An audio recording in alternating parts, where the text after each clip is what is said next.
తమిళనాడు రాజకీయ చరిత్రలో 2026 అసెంబ్లీ ఎన్నికలు ఒక నూతన అధ్యాయానికి నాంది పలికాయి. ముఖ్యంగా దళపతి విజయ్ నేతృత్వంలోని టీవీకే పార్టీ సాధించిన విజయం కేవలం ఒక నటుడి రాజకీయ రంగ ప్రవేశమే కాకుండా సామాన్యుడి గొంతుకుగా ఎదిగినటువంటి తీరు అందరినీ ఆశ్చర్యపరిచింది.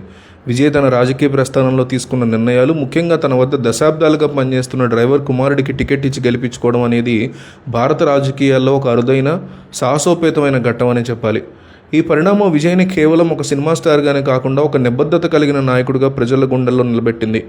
విజయ్ పట్టుదల వెనక ఒక బలమైన అవమానం దాగి ఉందన్న చర్చ ఇప్పుడు సర్వత్రా సాగుతోంది. ఫిబ్రవరి 2, 2026న నీలంగరి సిగ్నల్ వద్ద అప్పటి ముఖ్యమంత్రి కాన్వాయ్ కోసం విజయ్ కారుని ఆపడం, ఆ కాన్వాయ్ వెళ్ళిపోయిన తర్వాత కూడా ఆయన కావాలనే గంటల తరబడి వేచి ఉండేలా చేయడం వంటి సంఘటనలు ఆయనలో బలమైన సంకల్పాన్ని రగిలిచ్చాయి. అధికార గర్వంతో సామాన్యులను ఇబ్బంది పెట్టే విధంగా వ్యవస్థ మీద పోరాడాలనే పట్టుదల నీలంగరై సిగ్నల్ వద్దే మొదలైందని ఆయన అభిమానులు నమ్ముతారు. ఆ అవమానమే ఈరోజు విరుంగంబాక్కం నియోజకవర్గంలో చారిత్రాత్మక విజయానికి పునాది వేసింది. పాలకుల అహంకారానికి, సామాన్యుడి పట్టుదలకి మధ్య జరిగిన యుద్ధంలో విజయ్ విజేతగా గెలిచారు. విజయ్ రాజకీయాల్లో చూపిన అత్యంత గొప్ప మార్పు ఏంటంటే, తన వద్ద 30 ఏళ్లకు పైగా డ్రైవర్గా నమ్మకంగా పనిచేస్తున్న వ్యక్తికి కుమారుడైన శబరినాథన్ని అసెంబ్లీ ఎన్నికల్లో పోటీ చేసే అవకాశం కల్పించడం. విరుగంబాక్కం వంటి కీలకమైన నియోజకవర్గంలో బలమైన డిఎంకే అభ్యర్థి మీద ఒక సామాన్యమైన డ్రైవర్ బిడ్డ నిలబెట్టడం ఒక ఎత్తు అయితే, అతన్ని గెలిపించుకోవడం మరో ఎత్తు. ఇది కేవలం ఒక టికెట్ ఇవ్వడం మాత్రమే కాదు, సామాన్య ప్రజల పట్ల తనకున్నటువంటి నమ్మకాన్ని, వారి పట్ల విజయ్కున్న అంకిత భావానికి ఇది నిదర్శనంగా మారుతోంది.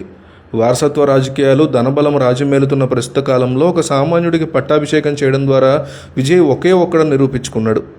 శబరినాథన్ విజయం వెనుక విజయ్ స్వయంగా పర్యవేక్షించిన ఎన్నికల వ్యూహం ఉంది. తన వద్ద పనిచేసే వ్యక్తి కుటుంబానికి సమాజంలో అత్యున్నత గౌరవం దక్కాలని ఆయన ఆకాంక్షించారు. ఒక డ్రైవర్ బిడ్డ శాసనసభలోకి అడుగుపెట్టడం అనేది ప్రజాస్వామ్యానికి గర్వకారణం. విజయ్ తీసుకున్న ఈ నిర్ణయం వల్ల పార్టీ కేడర్లో మరియు సామాన్య ప్రజల్లో ఒక బలమైన నమ్మకం ఏర్పడింది. మనలో ఒకరిని నాయకుడిగా అవకాశం ఇస్తున్నాడు అనేటువంటి భావన ఓటర్లను విశేషంగా ఆకర్షించింది.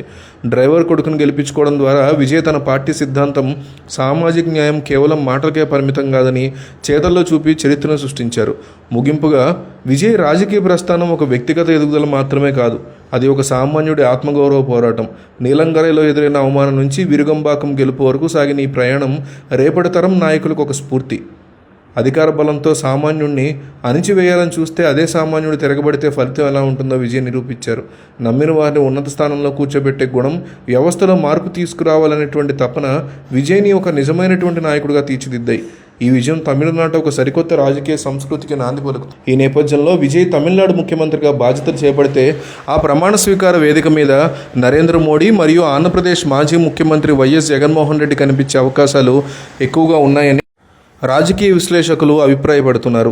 ప్రస్తుత ట్రెండ్స్ ప్రకారం విజయ్ తాను పోటీ చేసిన 2 చోట్ల అంటే పెరంబత్తూర్ అలాగే తిరుచి ఈస్ట్ ఈ ప్రాంతాల్లో ముందంజలో ఉన్నారు, గెలుపు దిశగా దూసుకెళ్తున్నారు. డిఎంకే మరియు అన్నా డిఎంకే వంటి దిగ్గజాలను వెనక్కి నట్టి విజయ్ సాధిస్తున్న ఈ విజయం జాతీయ స్థాయిలో చర్చనీయాంశంగా మారింది. నరేంద్ర మోడీ సాధారణంగా ప్రాంతీయ రాజకీయాల్లో పెనుమార్పులు సంభవించినప్పుడు లేదా కొత్త శకం మొదలైనప్పుడు అటువంటి ప్రమాణ స్వీకార వేడుకలకు హాజరవుతూ ఉంటారు.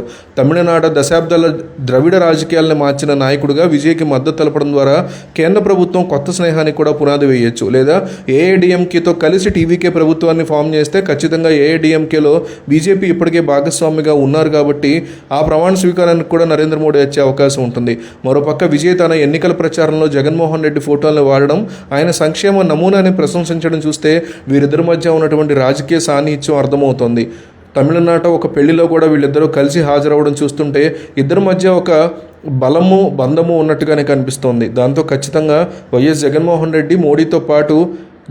రెడ్డితో పాటు మోడీ ఇద్దరు కలిసి విజయ్ యొక్క ప్రమాణ స్వీకారంలో స్టేజీని పంచుకునే ఛాన్సెస్ కనిపిస్తున్నాయి.